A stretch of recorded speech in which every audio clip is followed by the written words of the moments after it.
ಬೆರುಕು ಬಿಟ್ಟ ಕೊಠಡಿಗಳು, ಕಳಚಿ ಬೀಳುವಂತ ಹೆಂಚುಗಳು. ಇದು ಸರ್ಕಾರಿ ಶಾಲೆಗಳ ಪರಿಸ್ಥಿತಿ.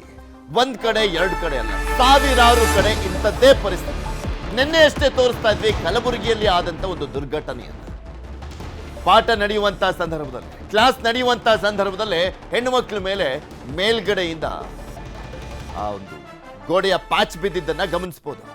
ಇಲ್ಲೂ ಕೂಡ ಅಂಥದ್ದೇ ಪರಿಸ್ಥಿತಿ ಇದೆ. ಕ್ಷಣ ಕ್ಷಣಕ್ಕೂ ಪ್ರಾಣ ಭಯ ಇದೆ, ಆತಂಕ ಇದೆ. ಆತಂಕದಲ್ಲೇ ಮಕ್ಕಳ ಕಲಿಕೆ.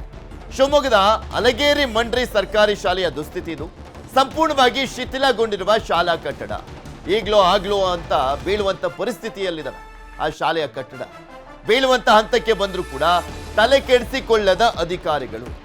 ಸಂಪೂರ್ಣ ಹಾಳಾದ ಕಟ್ಟಡದಲ್ಲೇ ಮಕ್ಕಳಿಗೆ ಪಾಠವನ್ನು ಮಾಡಲಾಗ್ತಾ ಇದೆ. ಮಳೆ ಬಂದ್ರೆ ಸೋರುತ್ತೆ, ಭಯದಲ್ಲೇ ಮಕ್ಕಳಿಗೆ ಪಾಠ. ಶಾಲಾ ಕಟ್ಟಡ ಸರಿಪಡಿಸುವಂತೆ ಗ್ರಾಮಸ್ಥರು ಒತ್ತಾಯವನ್ನ ಮಾಡ್ತಾನೇ ಬರ್ತಾ ಇದ್ದಾರೆ. ನಿಮ್ಗೆ ತೋರಿಸ್ತಾ ಇದ್ವಿ, ಗಮನಿಸಬಹುದು ಯಾವ ರೀತಿಯಾಗಿದೆ ಆ ಶಾಲೆ ಅನ್ನುವಂಥದ್ದು. 300 ಮಕ್ಕಳಿದ್ದಂತ ಈ ಶಾಲೆಯಲ್ಲಿ ಈಗ ಕೇವಲ 60ರಿಂದ 70 ಮಕ್ಕಳಿಗೆ ತಲುಪಿರುವಂಥದ್ದು ಈ ಶಾಲೆಯ ಪರಿಸ್ಥಿತಿ. ಯಾಕೆಂದ್ರೆ ಯಾವನ್ ಸೇರಿಸ್ತಾನೆ ಹೇಳಿ ಇಂಥ ಕಿತ್ತೋದ್ ಶಾಲೆಗೆ? ಎಲ್ಲ ಉದ್ರೋಗ ಪರಿಸ್ಥಿತಿಲಿದೆ. ಮಕ್ಕಳನ್ನ ಕಳಿಸ್ಬೇಕು ಅಂದ್ರೆ ಬರ್ತಾರೋ ಇಲ್ವೋ ಅನ್ನುವಂಥ ಒಂದು ಗ್ಯಾರಂಟಿ ಇಲ್ಲ ಪೇರೆಂಟ್ಸ್ಗೆ. ಇದ್ರ ಬಗ್ಗೆ ಇನ್ನಷ್ಟು ಮಾಹಿತಿಯನ್ನ ಪಡ್ಕೊಳ್ತಾ ಹೋಗೋಣ. ನಮ್ಮ ಪ್ರತಿನಿಧಿ ವಿನಯ್ ನಮ್ಮ ಜೊತೆ ನೇರ ಸಂಪರ್ಕದಲ್ಲಿ ಜಾಯ್ನ್ ಆಗಿದ್ದಾರೆ. ವಿನಯ್, ಪ್ರಾಥಮಿಕ ಮತ್ತು ಪ್ರೌಢ ಶಿಕ್ಷಣ ಸಚಿವ ಮಧು ಬಂಗಾರಪ್ಪ ಅವರ ತವರು ಜಿಲ್ಲೆ ಅದು.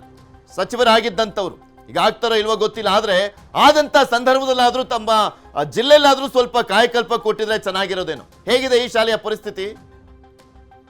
ಪೃಥ್ವಿ, ಏನು ಶಿವಮೊಗ್ಗದಲ್ಲಿರುವಂತಹ ಈ ಹೊಸನಗರ ಏನು ಕ್ಷೇತ್ರದಲ್ಲಿರುವಂತಹ ಏನು ಅಲಗೇರಿ ಮಂಡ್ರಿ ಪ್ರಾಥಮಿಕ ಪಾಠಶಾಲೆ ಏನಿದೆ, ಆ ಶಾಲೆಯ ದುಸ್ಥಿತಿ ನೋಡ್ತಾ ಹೋದ್ರೆ ಮಕ್ಕಳು ಕೂಡ ಜೊತೆಗೆ ಪೋಷಕರು ಕೂಡ ಒಂದು ರೀತಿಯಲ್ಲಿ ಭಯದಲ್ಲೇ ಮಕ್ಕಳನ್ನ ಕಳಿಸುವಂತಹ ಪರಿಸ್ಥಿತಿ ಎದುರಾಗಿದೆ. ಅದರಲ್ಲೂ ಕೂಡ ಗ್ಯಾರಂಟಿಗಳನ್ನ ಕೊಡ್ತೀರಾ, ನಮ್ಮ ಮಕ್ಕಳ ಜೀವಕ್ಕೆ ಒಂದು ಗ್ಯಾರಂಟಿ ಕೊಡಿ ಅನ್ನೋ ಒಂದು ಪೋಷಕರ ಈಗ ಮಾತಾಗಿರೋದು. ಯಾಕಂದ್ರೆ ಅಲ್ಲಿರುವ ಪರಿಸ್ಥಿತಿಯನ್ನ ನೋಡ್ತಾ ಹೋದ್ರೆ ಶಿವಮೊಗ್ಗ ಈ ಏನು ಅಲಗೇರಿ ಮಂಡ್ರಿ ಪ್ರಾಥಮಿಕ ಪಾಠಶಾಲೆ ಏನಿದೆ, ಇದು ಕ್ಲಸ್ಟರ್ ಮಟ್ಟದ ಒಂದು ಪಾಠಶಾಲೆ ಅಂತ ಹೇಳ್ಬೋದು. ಆದ್ರೆ ಅಲ್ಲಿರುವಂತಹ ಬಿಲ್ಡಿಂಗ್ ಏನಿದೆ 60 ವರ್ಷಗಳ ಹಳೆಯ ಬಿಲ್ಡಿಂಗ್ ಆಗಿದೆ. ಇದರಲ್ಲಿ ಈಗ ಗೋಡೆಗಳು ಬಿರುಕ್ಬಿಟ್ಟಿದೆ. ಅದರಲ್ಲೂ ಕೂಡ ಹಂಚುಗಳಾಗಿರ್ಬೋದು, ಆ ಮರದ ಏನು ಹೊದಿಕೆನ ಹಾಕಿದ್ರು ಅದು ಕೂಡ ಎಲ್ಲವೂ ಕೂಡ ಹಾಳಾಗಿದೆ. ಆದ್ರೆ ಇದುವರೆಗೂ ಕೂಡ ಅಧಿಕಾರಿಗಳಾಗಿರ್ಬೋದು, ಜನಪ್ರತಿನಿಧಿಗಳಾಗಿರ್ಬೋದು ಯಾರು ಕೂಡ ಈ ಬಗ್ಗೆ ತಲೆ ಕೆಡಿಸ್ಕೊಂಡಿಲ್ಲ. ಯಾಕಂದ್ರೆ ಈ ಹಿಂದೆ ಹಲವಾರು ಬಾರಿ ಪೋಷಕರಾಗಿರ್ಬೋದು, SDMC ಸದಸ್ಯರಾಗಿರ್ಬೋದು, ಜೊತೆಗೆ ಶಿಕ್ಷಕರು ಕೂಡ ಈ ಅನಾಹುತ ಆಗುತ್ತೆ ಅದನ್ನ ತಪ್ಪಿಸಿ ಬೇರೆ ಹೊಸ ಬಿಲ್ಡಿಂಗ್ ಅನ್ನ ಮಾಡ್ಕೊಡಿ ಅನ್ನೋ ಮನವಿಯನ್ನ ಮಾಡ್ಕೊಂಡ್ರು ಕೂಡ ಯಾರು ಕೂಡ ಇದ್ರ ಬಗ್ಗೆ ತಲೆ ಕೆಡಿಸ್ಕೊಂಡಿಲ್ಲ. ಹೀಗಾಗಿ ಅಲ್ಲಿರುವಂತ ಮಕ್ಕಳೇನಿದ್ರು ಈಗ 300 ಮಕ್ಕಳು ಓದ್ತಿದ್ದಂತ, ಅಂದ್ರೆ ಸುತ್ತಮುತ್ತಲಿನ ಗ್ರಾಮಾಂತರಗಳಿಂದ ಬಂದಂತ ಮಕ್ಕಳು ಅಲ್ಲಿ ವಿದ್ಯಾಭ್ಯಾಸ ಮಾಡ್ತಾ ಇದ್ರು. ಆದ್ರೆ ಈಗಿನ ಪರಿಸ್ಥಿತಿ ನೋಡ್ತಾ ಇದ್ರೆ ಅಲ್ಲಿ ಕೇವಲ 60 ಮಕ್ಕಳಿಗೆ ಇಳಿದಿದೆ.